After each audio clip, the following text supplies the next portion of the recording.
আসসালামু আলাইকুম। আমার সকল বন্ধু বান্ধব, ভাই বোন, আত্মীয় স্বজন যারা যেখানে আছেন সবাইকে আমার আজকের দিনের শুভেচ্ছা। আজকে আবার আসলাম আপনাদের সাথে দুটো কথা শেয়ার করার জন্য। আজকে সকালবেলা দেখলাম ইউনেস্কো পুরস্কার প্রাপ্ত সাংবাদিক মানিক ওরফে মাইনকা, ওনার একটা অনুষ্ঠানে উনি তো লেফটেন্যান্ট জেনারেল ফজলুর রহমানকে মেজর জেনারেল বইলা ফেলাইলেন। এত বড় একজন সাংবাদিক কিভাবে এত বড় মিস্টেক করলেন জানি না। এনিওয়ে, আজকে যেই কারণে আসলাম, গাজা হামলার পূর্ব মুহূর্তে আপনাদের স্মরণে আছে হামাস কিভাবে ইসরায়েলে সেই মাটির তল থেকে বাইর হয়ে যায় গুলি বর্ষণ করছিল অনুষ্ঠানে এবং সাধারণ মানুষের বাড়ি ঘরের ভিতরে। আমি এটা নিজে দেখছি। হ্যাঁ, তার পরিণতিতে আজকে গাজা শহরটাকে দেখেন কি অবস্থা। আমি শ্রদ্ধার সাথে বলবো না অশ্রদ্ধার সাথে বলবো, এই গোষ্ঠীটারে, তোমরা যে এইভাবে এই কাজটা করছিলা, তার পরিণতিতে আজকে গাজায় শত শত শিশু, মা বোনরা নির্যাতিত, মারা গেল। কেমন বিল্ডিংগুলি আর বিল্ডিং নাই, শহর আর শহর নাই। বলার উদ্দেশ্য, আমাদের লেফটেন্যান্ট জেনারেল ফজলুর রহমান সাহেব এই একই কাজ উনি করছিলেন পাদুয়া রৌমারিতে। উনি সিংহ মানব, ওনাকে আমি অশ্রদ্ধা করতে চাই না। আপনি একজন সিংহ মানব। আপনার মতন বেশি না, আর 10টা সিংহ মানব যদি আমাদের আর্মিতে থাকতো, তাহলে আপনার এই কথাগুলি সব ঠিক ছিল।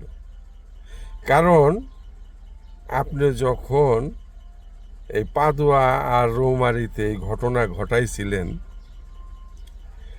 ইন্ডিয়ান অ্যাসেম্বলিতে খোসা খোসা দাড়িওয়ালা ভদ্রলোকের নামটা আমার মনে নাই, এখনো দেখি, মাঝে মধ্যেই টিভিতে দেখি, এই ভদ্রলোক ওপেন ডিক্লেয়ার দিছিল যে বাংলাদেশে বিডিআর বইলা কিছু থাকবে না। এই একটা কথাই প্রমাণ, যথেষ্ট প্রমাণ, হ্যাঁ, যে তারা আমাদের বিডিআর হত্যার সাথে জড়িত। এর চেয়ে আর বেশি প্রমাণ দরকার নাই তো। না আপনারা কেউ দেখেন নাই? আমি একলাই দেখছি না স্বপ্ন দেখছি? হ্যাঁ, তারপরে বিডিআর এর নাম খুঁজে গেল। তো আপনি জেনারেল সাহেব, আমি স্যার বলতে পারবো না, কারণ আমি সরকারি চাকরি জীবনে করি নাই, মাইন্ড করেন না। আমি সাধারণ জনতা, কোনো পলিটিক্যাল গ্রুপের সাথেও নাই। এই যে আপনি এখন বলতেছেন হ্যাঁ 7 সিস্টার দখল করে নেওয়া উচিত আমাদের, আপনি শুধু আপনার ক্ষমতার থেকে চিন্তা করেন। আপনি একজন সিংহ মানব, আপনার সাথে যারা আছে তারা তো সিংহ মানব না, চুহা মানব। বর্তমান সেনাপ্রধান ইন্ডিয়ান আওয়ামী লীগের আর ইন্ডিয়ান দালাল। তো আজ পর্যন্ত কোনো রাজনৈতিক নেতা এই প্রশ্নটা কি ইন্ডিয়ার কাছে করছে যে তারা যে ডিক্লেয়ার দিল বাংলাদেশে বিডিআর বইলা কিছু থাকবে না, এটা কেন বলছিল? হ্যাঁ, অথবা আপনিও তো প্রশ্ন করেন নাই এই ঘটনার পরে। তো সিংহর লেজে আপনি দিয়া কান চুলকাইবেন, তারপরে কইলেন সিংহ আমার থাবা দিল কে? হ্যাঁ, ইন্ডিয়ার সাথে কি আমরা পারবো?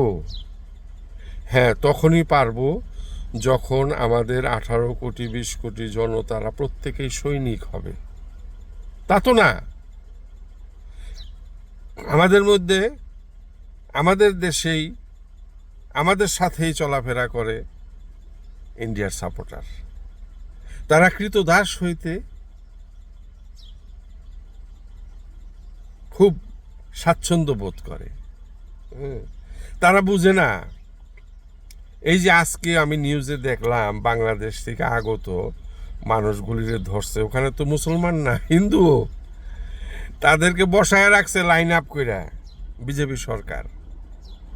হ্যাঁ, আর বাংলাদেশে বসে হিন্দুরা কিছু কিছু কিছু কিছু সব না, কিছু কিছু হিন্দুরা বসে বসে ওই দেশের স্বপ্ন দেখে। হ্যাঁ, এটা ইন্ডিয়ার হয় না কেন? তা আপনার উদ্দেশ্যে আমি সম্মানের সাথেই বলি, আপনি একজন সিংহ মানব, এই জন্য আপনি যেটা বলেন বা করার সক্ষমতাও রাখেন আমি বলতে পারি। বাট আপনার সাথে তো আর কেউ নাই রে ভাই। আপনার মতো সিংহ মানব কেউ আছে? আর 2-4টা দেখান না বাংলাদেশ আর্মিতে। হ্যাঁ, আপনার এই কথার পরিপ্রেক্ষিতে চিটাগাং আর রংপুর দখল হয়ে যেতে পারে, আপনি জানেন? রক্ষা করতে পারবেন? নিজেদেরকে রক্ষা করতে পারবেন? রাখাইন, হ্যাঁ, এরা একটা সন্ত্রাসী গ্রুপ। কয়জন সৈন্য আছে? আমাদের জেলেদেরকে প্রতিদিনই ধরে ধরে নিয়ে যাইতেছে, নাফ নদী দখল করে রাখছে। আরে নিজের যেটা সেইটাই তো রক্ষা করতে পারেন না। 1874-এ রাখাইন রাজ্য ছিল বাংলাদেশের অংশ। 1874-এর পরে এটা বার্মা দখল করে নিছে। হ্যাঁ, এটা দখল করে দেখান। বা এই যে নিয়ে যাইতেছে আমাদের জেলে ভাইদেরকে, তাদেরকে উদ্ধার করেন। ওদেরকে মাইরা কেটে সক্ষমতা আছে, কিন্তু তারপরে তো যান না, রাখাইন রাজ্যে যান। এদেরকে মাইরা কাইটা আমাদের সাথে যে এই যে অত্যাচার অন্যায় করতেছে, হ্যাঁ, এরা তো চুহা, বিল মে থাকতা হয়, খুঁজতা হয়। হ্যাঁ, পাহাড়ের ভিতরে ভিতরে পলায় পলায় থাকে। আর ইন্ডিয়ান আর্মি, ইন্ডিয়ান জনতা, ইন্ডিয়ান সরকার, এরা তো সিংহ। আমরা এদের সাথে পারবো? হ্যাঁ, এরা যদি আক্রমণ করে, আপনি চায়নার কথা বলেন, পাকিস্তানের কথা। আরে পাকিস্তানের তো ভাষায় এই দিছে পানি দিয়ে, ওরা তো নিজেই বাঁচার টাহি অবস্থা হয়ে গেছে। আমি পলিটিক্যাল সায়েন্সের ছাত্র না, তারপরও আমি বলি সাধারণ জ্ঞানের থেকে, চায়না হচ্ছে আপনার বিজনেস পার্টনার। আপনি ব্যবসা করবেন, আসেন, ওয়েলকাম। আপনার ব্যবসায় যথেষ্ট সাহায্য, টাকা পয়সা যা কিছু যে দিয়া লাগে আপনারা দিয়া সাহায্য করুন। কিন্তু যখন আপনি যুদ্ধে লিপ্ত হইবেন, সেখানে চায়না আপনার সাথে থাকবে না। ভুল বইলা থাকলে আমাকে জানায়েন কেউ। চায়না আমাদের ব্যবসায়িক পার্টনার হতে পারে। হ্যাঁ, চায়না কারো যুদ্ধের সাথে যাবে না। ইন্ডিয়া পাকিস্তান যুদ্ধ করতে চাইতেছে, করুক না। আমরা কেন আমাদের নাক গলাই সেখানে? আমাদের নিজেদেরই বাঁচার উপায় নাই। হ্যাঁ, এই যে প্রফেসর ইউনূস সাহেব, উনি এত সুন্দর সুন্দর কথা বলেন 7 সিস্টার নিয়ে, এইটারে রং সং লাগাইয়া অন্য দিক দিয়ে নেওয়া যায়। উনার বলার উদ্দেশ্য, তোমাদের 7 সিস্টারকে সেভ করতে হলে আমাদের সাথে আইসা বসো, আমরা সুন্দরভাবে আলাপ আলোচনার মাধ্যমে ট্রানজিট কও, যা কিছু কও সব কিছু তুমিও আমারে দাও, আমিও তোমার কাছ থেকে আমিও তোমারে দেই। কিন্তু আমি দিমু দিমু দিমু, তুমি নিমু নিমু নিমু, আমারে কিছুই দিবে না, তা তো হবে না। ওনার উদ্দেশ্য ওইটা। ওনার তো ঝগড়া করার উদ্দেশ্য নাই। ওনার মারামারি করার উদ্দেশ্য নাই, উনি বুঝাইতে চেষ্টা করতেছেন যে এই 7 সিস্টারকে তোমরা রক্ষা করতে হইলে আসো আমার সাথে বসো, শুধু একতরফা তোমরা সব কিছু নিবা আমাকে দিবা না তা তো হয় না, শেখ হাসিনার আমল তো নাই, আমার সাথে বসো, আমরা একসাথে বসি লেনদেন করি, তাও তো হচ্ছে না। ওনার কথাকে ইন্ডিয়ান এই সাংবাদিকগুলো, আমি জানি না এরা পড়াশোনা কইরা সাংবাদিক হয়েছে নাকি শুধু মিথ্যা কথা বলে, শুধুই মিথ্যাচার।